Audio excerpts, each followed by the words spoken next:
I'm Robin Schofield. I teach English at the college, and I'm a director of high impact practices along with Joelle and Becco. And we're so excited to be back for the spring and so excited to have you here. We are very informal. Ask questions as you have them. We are working on a 5-year strategic plan to implement high impact practices as part of our tactics for excellence in teaching and learning. So we're excited to give you some really amazing data and to engage you wherever you're at in your process with high impact practices. Joellen, anything else as an introduction?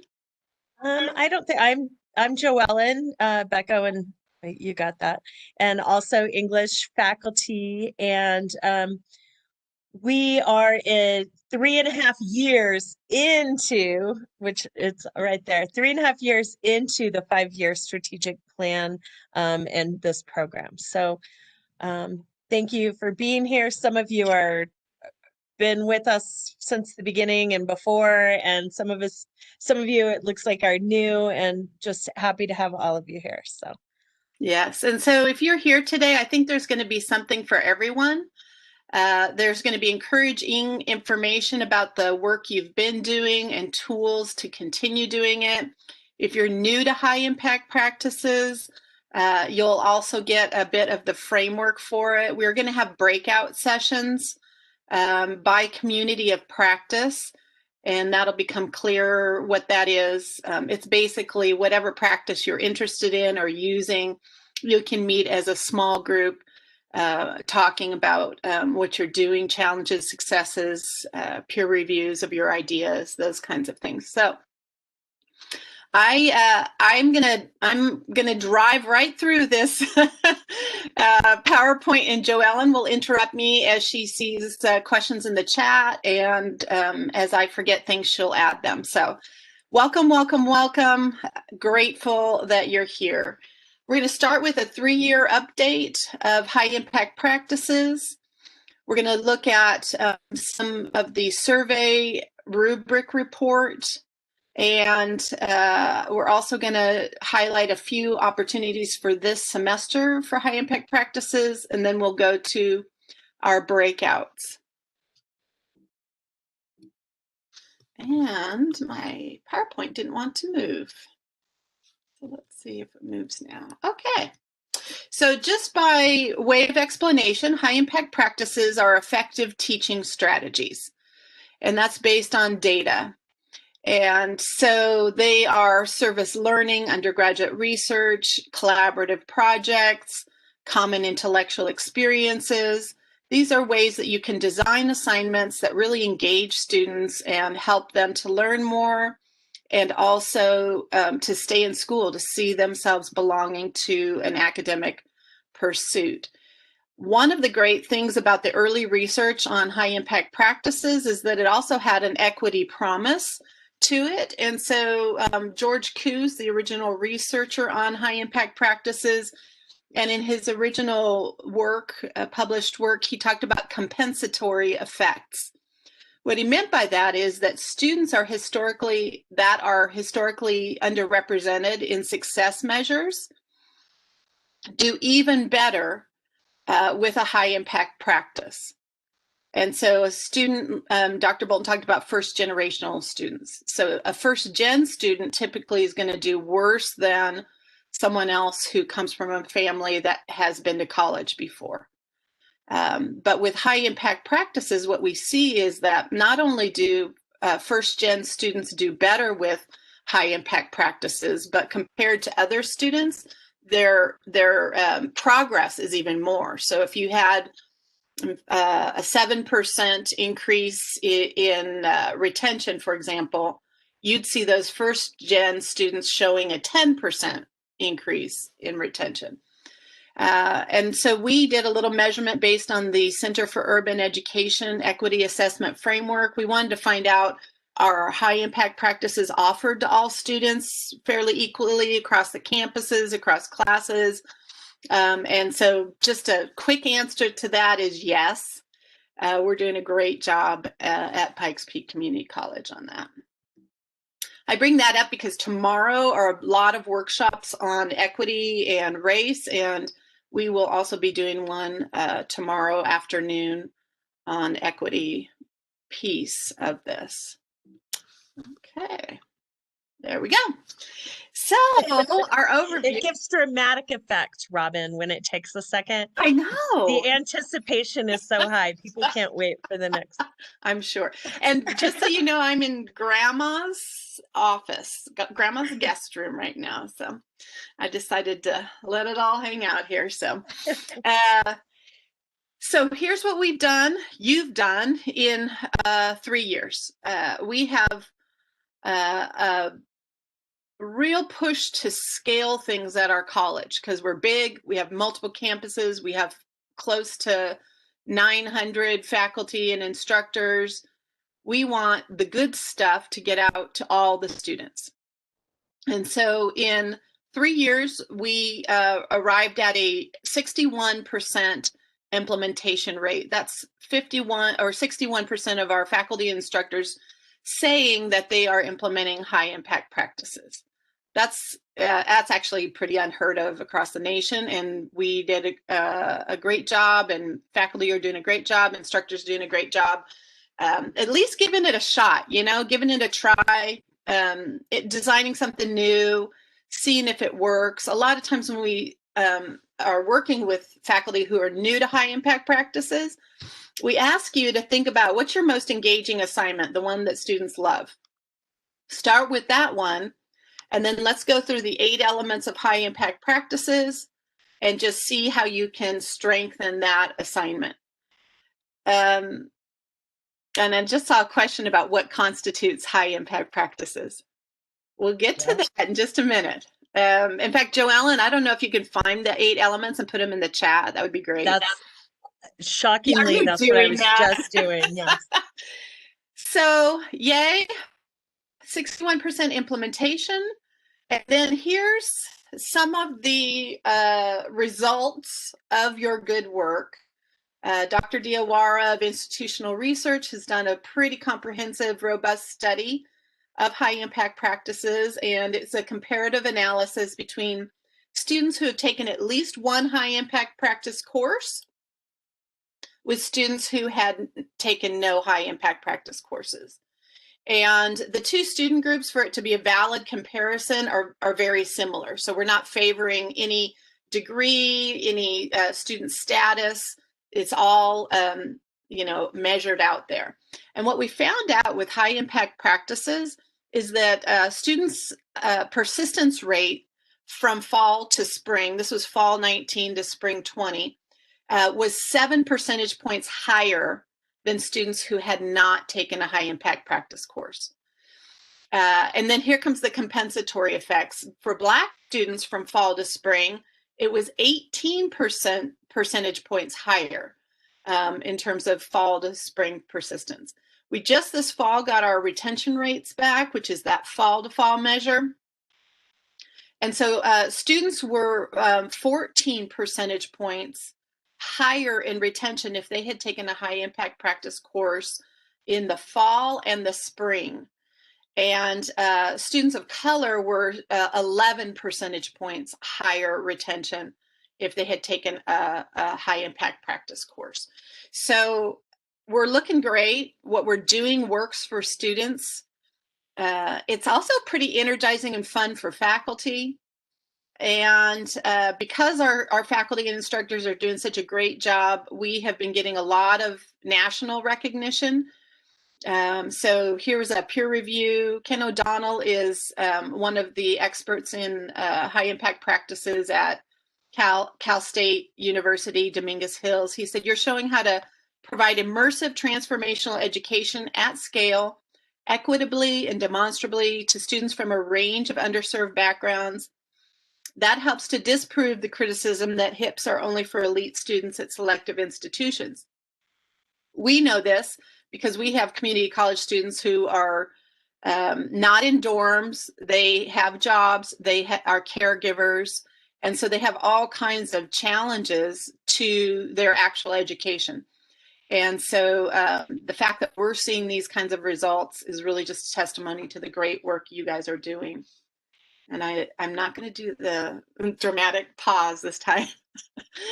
I think that actually the dramatic pause is for those of you who are new to Yeah. the college or teaching. Maybe this is your first time teaching at a college, you've been industry or something like that. To make a shift in retention and persistent rates at this level is absolutely mind-boggling. It is shockingly fabulous, and it is exactly what we want to be doing at the college, which is why we're so invigorated and excited to share with anybody who will listen. The and sometimes even if they're not listening, we'll still talk to them and share what these high impact practices are and just some tiny steps you can take to really make a difference for students. So Absolutely. anyway, We will get there. I know we will. Just so you know, a framework for assessment for high impact practices, we actually have 2 national surveys that we do institution-wide every 3 years. And those are the Community College Survey of Student Engagement, or the CESE, which you see at the top there, and then the New Student Experience, which is the SENSE. So you might see those around. We made gains because of high impact practices in a lot of those measures and a lot of the metrics. And then on a more program level, we have 2 assessments that you'll be very interested in.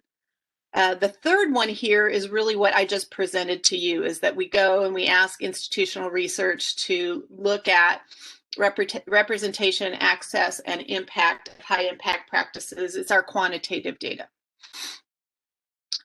As a high impact practice faculty or instructor, we ask you to use a student survey. And we ask you to do that pretty much right after the student has finished whatever project or high impact practice work they're going to do. The student survey gives you actually some quantitative data, so Likert scale data, and it also gives you some narrative data, qualitative data from open-ended questions. At the end of the semester, we return to you a report on your various classes, one report on what students are saying and what they're experiencing.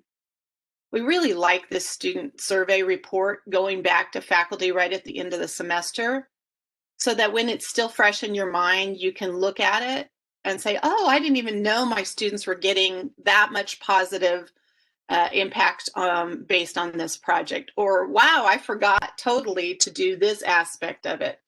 Or some of the narrative may show you or demonstrate more of the students' learning, more of their experience.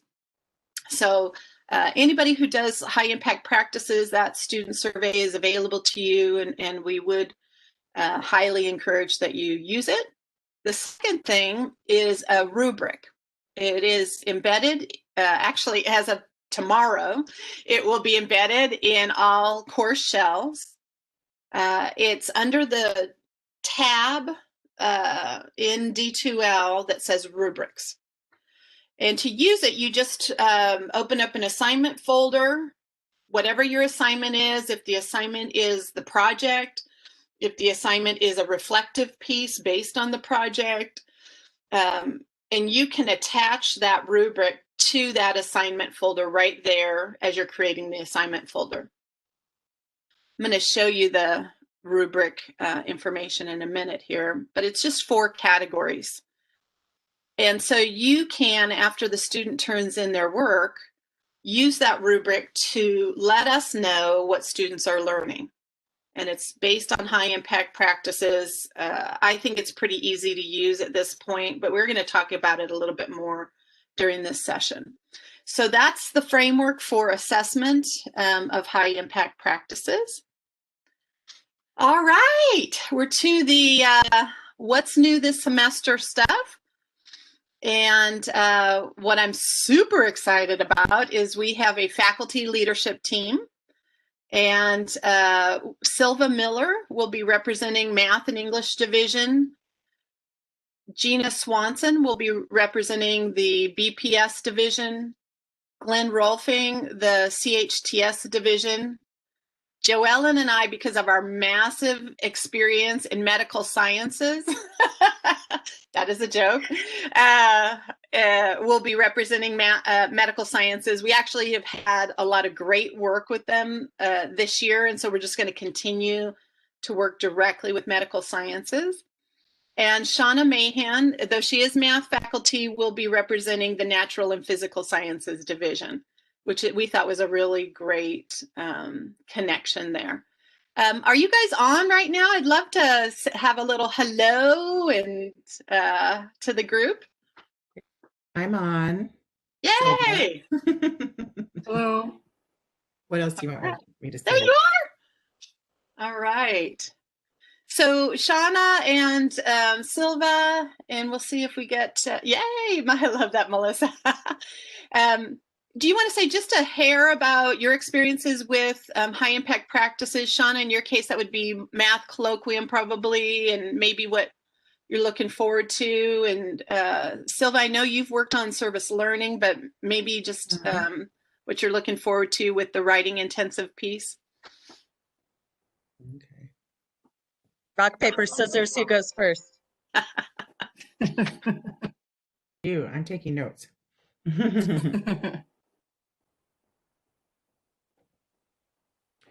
Okay. I'm unmuted, right? Okay. Yes, Yeah. you are. Okay. Well, yes, I worked as part of 4 people from different divisions with the service learning before, and then you guys had your cuts and you lost a lot of people. So now I'm happy to be back, and this is my strength area, writing intensive, just being a composition instructor for 22 years. I added it up. Think I can really help people with all aspects of writing, no matter your discipline, because there's just such different categories that some people don't really think about, whether it's pre-writing or the actual product that you want the students to produce, or post-writing and reflecting on it. I can help anybody in any discipline with getting those assignment sheets going and with the right, really the right verbs and the right words to use to get the students to try to go in the direction you're trying to. So anyway, so I don't quite know. This is my first minute on the job. So I'll do whatever these 2 tell me to do. Uh-oh. You heard it here first. Yes, that's recorded. So go ahead, Shauna, unless you guys have questions. Why isn't she talking yet? We were pregnant pause to see if anybody did have a question. I see Gina's next. Yeah. Oh, next or you, either one. Just she was letting us know she's here. Gina, did you want to go next? Sure, that's fine. Hi, I'm Gina Swanson. I teach in sociology. I've been incorporating service learning into my classes for the last several years. I believe I was the first in BPS to roll out the option in my online courses. And my plan was to roll that out in my online courses across every class this fall. I was not swayed and very much felt supported by the HIPS team in terms of having a range of options that students can do from home. And so every single course for me, which was 7 sections of Social 101 this past fall, did service learning in this current environment. And I was amazed at their creativity, their willingness to put together a project in the current environment. And most importantly, the impact they felt that it had on their learning. They very much appreciated the ability to create something that was meaningful for them, and also to reflect on the course as a whole. I use a final project that's service learning oriented. I have helped a range of faculty and BPS roll out service learning projects in their courses from very small to very large. And I'm convinced that it can be implemented in any course. So I'm happy to talk with you if you'd like to learn more about that. And I'm very much excited and appreciate the opportunity to be back on the HIPS team for this spring. So thank you for your time today. Yeah, thank you. Shauna, before you go, I'm actually, now that I'm not sharing my screen, I can see some other hipsters on here. I wanted to acknowledge Dr. Melinda Joy Mingo is here with us. Whoop, whoop. And she does a lot of the behind the scenes and in front of the scenes work with Diversity Global Learning. Kathy Sturdivant and Stephen Collins are here, who are our leads for learning communities. And Wayne Artis is here, who's done tremendous amount of work on writing intensive. And if I don't see you and you're here, I'm sorry. I only have so many slots, Weird. slots on my screen. Looking over there. All right. So welcome everybody. Oh, I see a lot of others here who are just really seasoned hipsters. And I see a lot of new names, so that's exciting. So thank you for being here. Shauna, there you go. This is my first time being on the HIPS team, so I'm excited to kind of do a deep dive this semester. And the major HIPS event that I usually work on is called the Student Mathematics Colloquium, where students do a short presentation on a topic in mathematics or sciences that they're interested in. So we're hoping that we can get NPS interested in joining us on that. Awesome. Thank you. Share again and go back to the lovely PowerPoint. I don't know if Glenn is here. Is Glenn here, Joellen? I didn't see Okay. Glenn because just so you know, I was wearing my Ohio State scarf He may have gone away. to taunt him. I'm sorry, Stephen. Don't hold your head. It's so exciting for me. Oh, We've got a big game tonight, in case anyone knows. Okay, we're going back to the old PowerPoint. Okay, let's go back. It's awesome to see people. Yeah. I miss Humans. you guys. We love the humans. So welcome, team. And I see actually what I was going to say to Glenn is I see a great partnership there between you, Shauna, with the STEM colloquium and some of the ideas that Glenn has had for undergraduate research. So it'd be fun to have you guys partner a bit. All right, so service learning and undergraduate research grants still exist. So if you've had anybody approach you wanting to do either service learning or undergraduate research, this would be for a new class, a new project, and generally a new person to service learning and undergraduate research. We do have a very easy little grant process, and please encourage people to contact any of the faculty leadership team about that. We also have a really easy email, so hips@ppcc.edu. Easy to get people to us. The last thing on our semester, well, not the last thing on the slide is the Global Village. We are going to have a monthly Global Village Roundtable, and you can see the dates and the topics there. Our first Global Village Roundtable is building community in college. I must have cut off the word college there. And it's at 2 p.m. All right. If you want to be a part of that, great. And so I think I'll just stop for 1 second here and explain CIE, DGL. So CIE is Common Intellectual Experience. At Pikes Peak, we have linked that to co-curricular events. And so if you are new to high impact practices and you're wondering what you want to do, this is kind of An easy way to get involved is to assign a co-curricular event. And then we have a whole framework for how to set it up, assignment, how to do a reflection afterwards, and make it very engaging for the students in your class. That's why I have CIE there next to Global Village, because these are events. DGL is Diversity Global Learning, and so there's that connection as well. Just so you know, the link that I put in the chat a little while ago will get you to the LibGuide for HIPS. And if and when, you know, this goes away and you're like, oh, what was that stuff about? You can go to the library and under research guides, just search HIPS and you'll find a wealth of knowledge. And if some of you feel like you're drinking from a fire hose right now, we get it. Yeah. And there's a lot of easy, straightforward explanation there. So Yeah, thank you. The last thing then is the expo. So we piloted this in the fall and it went really, really well. What the expo does is it allows you to have your students highlight their work. So one of the 8 elements of high impact practices is that there's a public demonstration of competence. That means that their work is not only applicable outside the classroom, but they kind of show it off outside the classroom as well.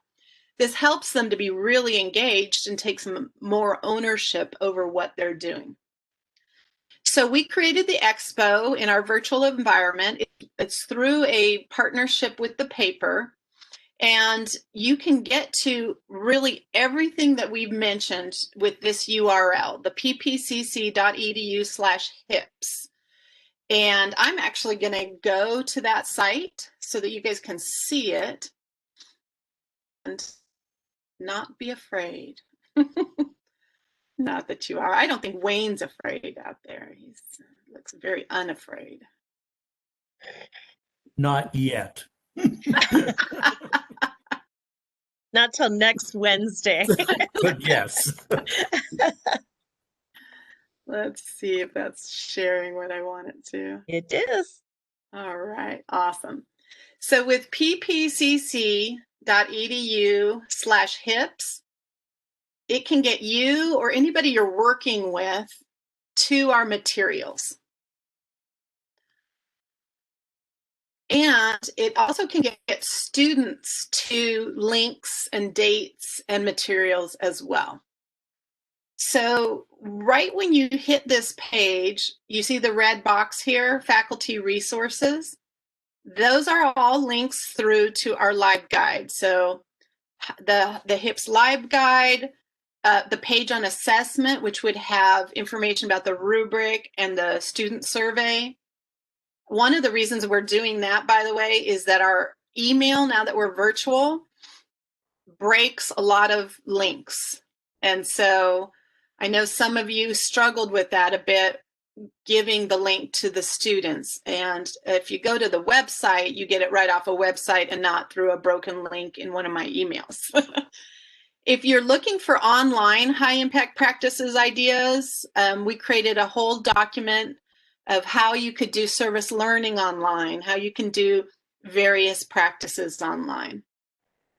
The fourth one here, especially if you're a department chair or work with a lot of instructors in your department, this is where we report our high impact practices. Dr. Baker will be sending this link out at the beginning of the semester, probably right after PDW.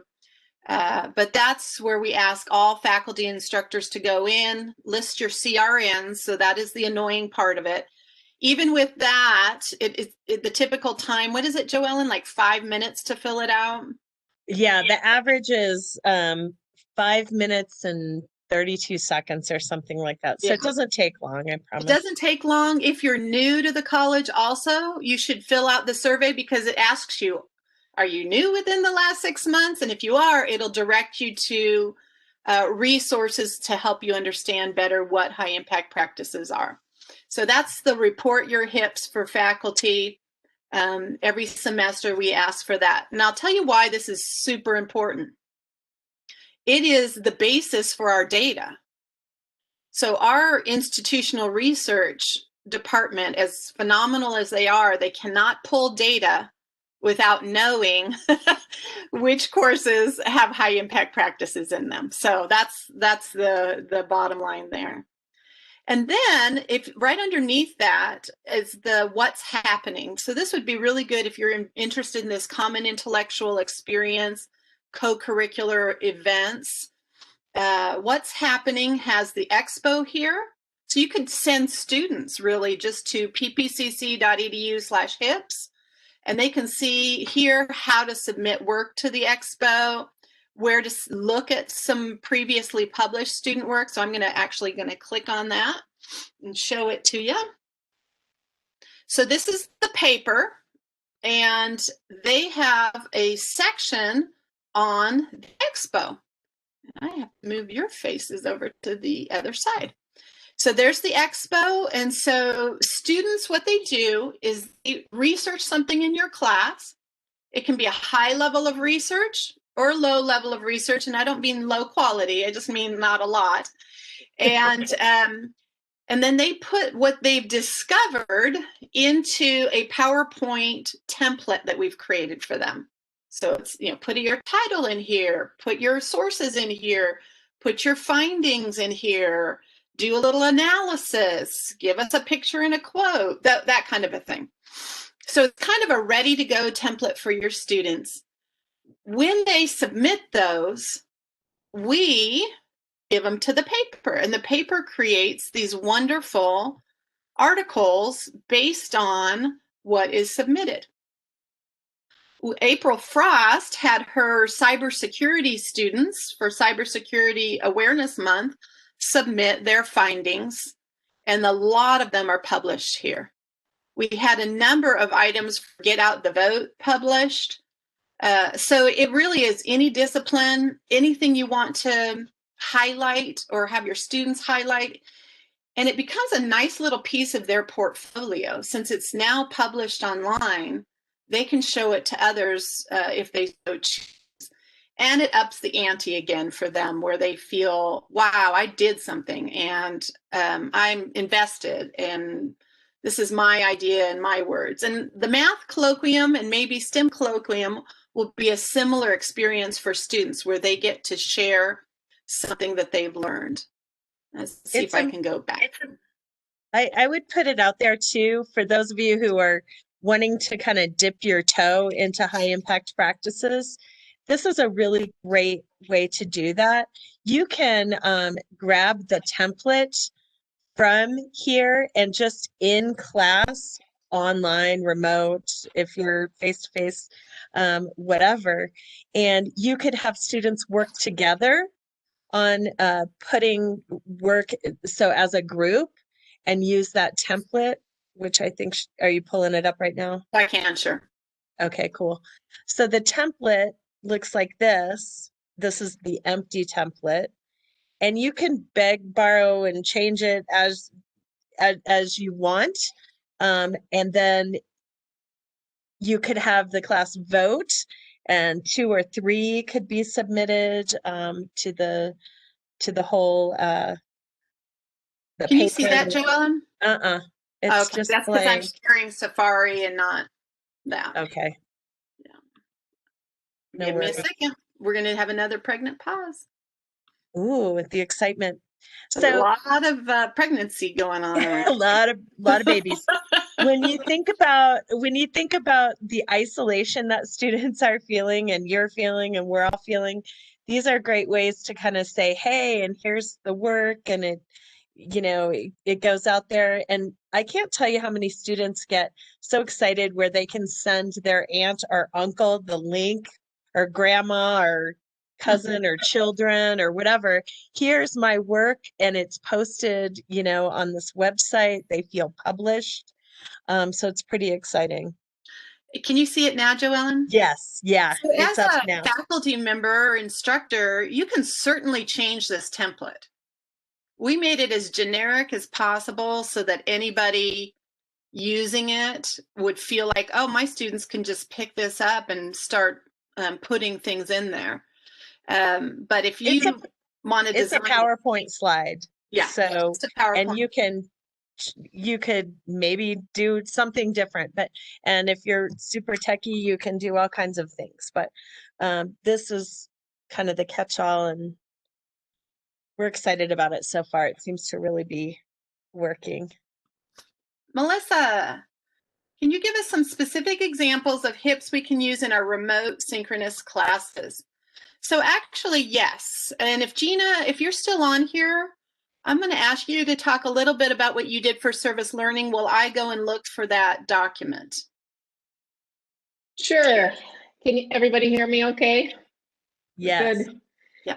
Right. So, yeah, I rolled out a final service learning project in my remote synchronous classes. I felt like the remote synchronous time actually gave me a lot of opportunity to converse with students real time about potential challenges, requirements, expectations. And so I found that very helpful, even compared to my online course. I think the other thing that remote synchronous can allow is if students are developing projects or have questions, then you already have pre-built in time that you can either meet with them in small groups or individually to discuss any concerns that may arise with that. So, you know, I can speak from my experience, which is that my students do a final project and they get to relate service work back to what they've learned in the class. And for me, it's rolled out in multiple stages, a proposal, and then time to work on the project. And then they also do real-time and online discussion of the assignment. So we were able to, in the synchronous session, discuss their project at the end, things they took away from it, lessons learned, connections to the course. But I also had that discussion topic component as well for those who maybe didn't get to share as much or just for a more meaningful and in-depth discussion. And so that's how I used it this semester. I felt like having the time to explain the project with the synchronous students and allow them to ask questions real time was a real advantage related to the online sections, in the sense that, you know, it was a designated time to go through the project. And so for me, it worked very well. So those are some tips I have. I'm not sure if others have any other ideas, but I certainly would turn over control to the discussion to those individuals. I would love to hear from others. Anybody else out there that had a particularly successful remote high impact practice?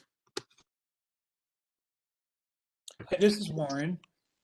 You got my video on. And I was at first a little reluctant to organize the economics discussion series virtually. So I skipped the summer session and got used to WebEx, which didn't take very long. And then I discovered that your reach is much greater in terms of participation and attendance over WebEx. That we had guests who were in Washington, D.C., who were in other states, and it's just as simple as clicking on a link. But the objective of the assignment really starts at the beginning of the semester, where students chose economic problems or issues that are important to them. And so moving through from day one to time to invite somebody to the classroom and ask questions, now that we've done, in essence, our due diligence, works really well. And so it is a step-by-step scaffolded process where students do a little that aggregates to a lot, and all on D2L, and all shared work, shared knowledge, shared links, and shared questions. And that really was the magic. So I found the remote synchronous environment actually worked to this particular assignment's advantage. Yeah. I will say the one I always do works just as well online. And I've taught online quite a bit. And so mine is a It's a proposal paper, which I think you could probably use in any discipline, where you're having the student pick an issue they care about, just like you, Warren. They have to find a local organization that might benefit from their insights. And that's really good. I have a lot of students that feel so nervous just making a phone call. But they can email, they can make a phone call. They don't have to be in person for that contact, that community contact. And then I teach them how to do a very short interview so that they find out about the organization, what the organization's already doing, and what maybe the student could bring, the perspective the student could bring on the issue that might help the organization. And then they write their proposal, which is a great skill for them to have. They have to be succinct on, here's what I'm proposing, here's why I'm proposing it. It's meeting this problem. And then they have to do research on it, like the viability of it. How much would it cost? Or, is there something out there already that the organization can tap into to implement? And the best part is, go ahead. Yeah, and so those of us who are looking for a semester-long assignment and can't quite get a grip on how we dole out, if you will, the pieces of the larger project. Scientific method, by and large, is, what's the problem? Yeah. Can you show evidence that the problem exists? Right. Who are the problem solvers? And those are our heroes in the discussion series. Yeah. Who we invite to class. Who's working on that problem? How are they doing it? How are they using the technology? What role does government play? And so there's a whole bunch of small assignments that fit together very well to give students enough confidence to speak intelligently about an issue. And I will say one more thing about that. I think it was the first or second of the 8 tenets of HIPS, that working on a project from the beginning to end, or something over a long period of time, kind of takes the sting out of what students are used to, and that's a one massive paper at the end of the semester. Mm-hmm. So seeing that up in the front actually gives students lots of confidence that they're going to be developing their ideas along the way. Right. And so after the students send this proposal out to a real person, real organization, we do a lot of reflective thinking and talking with each other as a writing community about, what was hard for us, what surprised us, all of those questions. And then the students start getting responses, and they share it with their writing community. And everybody in that room feels that they've had a part in making a difference in their local community. Easy one that I share a lot is I had a student who was a waitress downtown. She didn't like the fact that her restaurant was throwing food away. She researched the laws related to it. She found a community organization that actually was going to pick up food from restaurants and take them to food pantries around the college or around the community, and wrote a letter. Her proposal went to the owners of the restaurant, and they changed their practice. So now their food doesn't get thrown away. It goes to food pantries around the community. Wayne, I think you had something you wanted to share. Yes, I did. The history department has been using Writing Intensive for years now, indeed. And I went to remote synchronous instruction, and really very little change at all was required. I'd never graded papers electronically before, but I found that wasn't very hard, indeed. So to me, Writing Intensive has worked equally well with remote synchronous instruction or in the traditional classroom. The one problem that I did have was connecting students with Learning Commons tutors who could help them with history. And I'm having a meeting with the leadership people in Learning Commons tomorrow to see if we can work on that. But that's the only impediment that I really found. Yeah. Thank you, Wayne. Hey, I'm going to show you this document.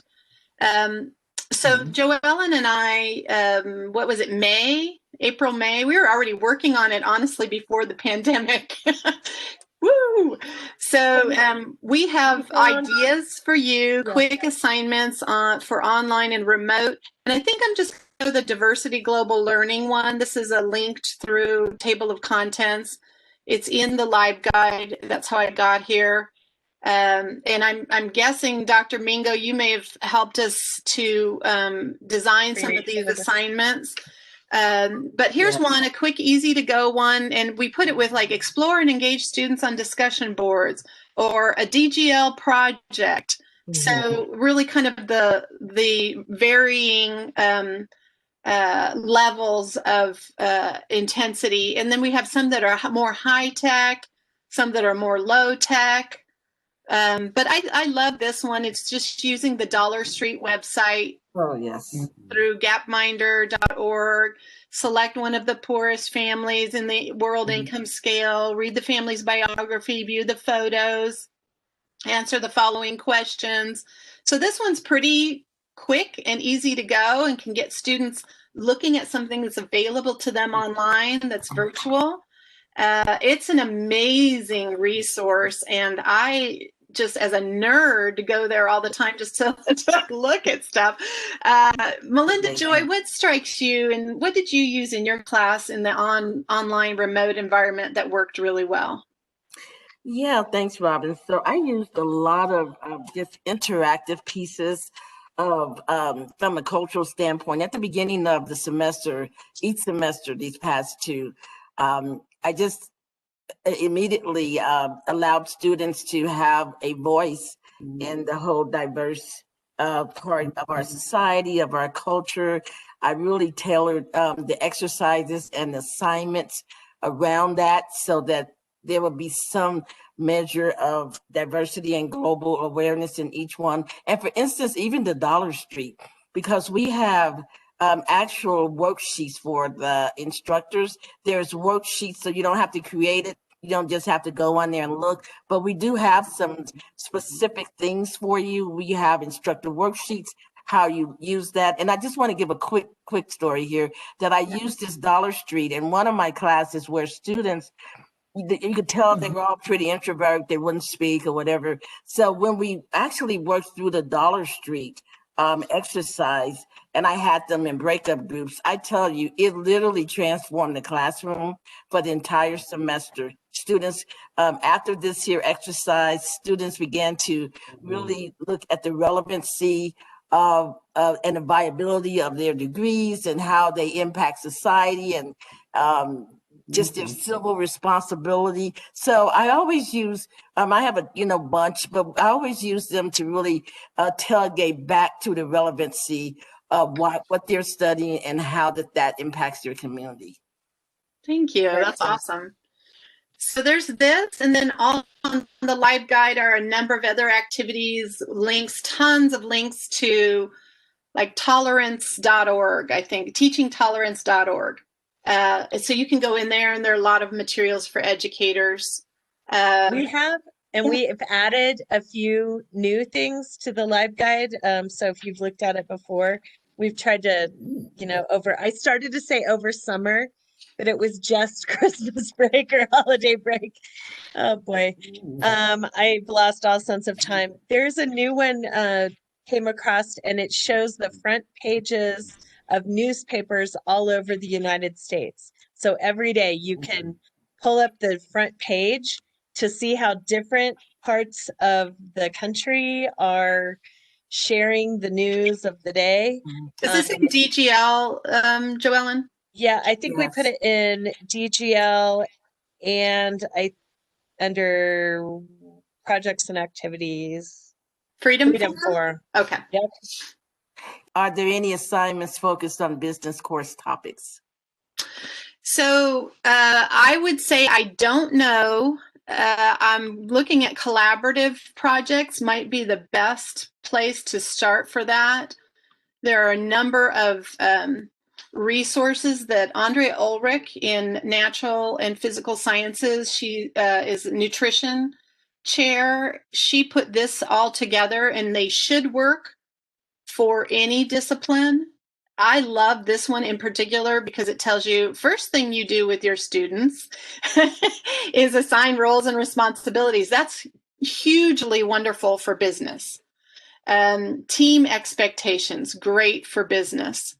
Evaluation of progress, great for business, etc.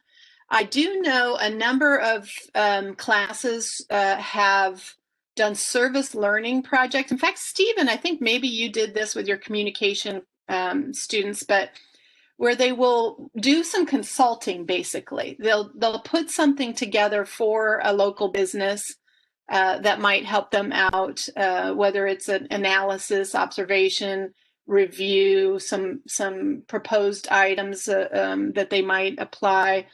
So I think if you're looking at business, that's where I would start, as collaborative projects. And there's a number of assignments that come through here. So yeah, and if you do a business one and have good success with it, please give it to Let us. us know. Yeah.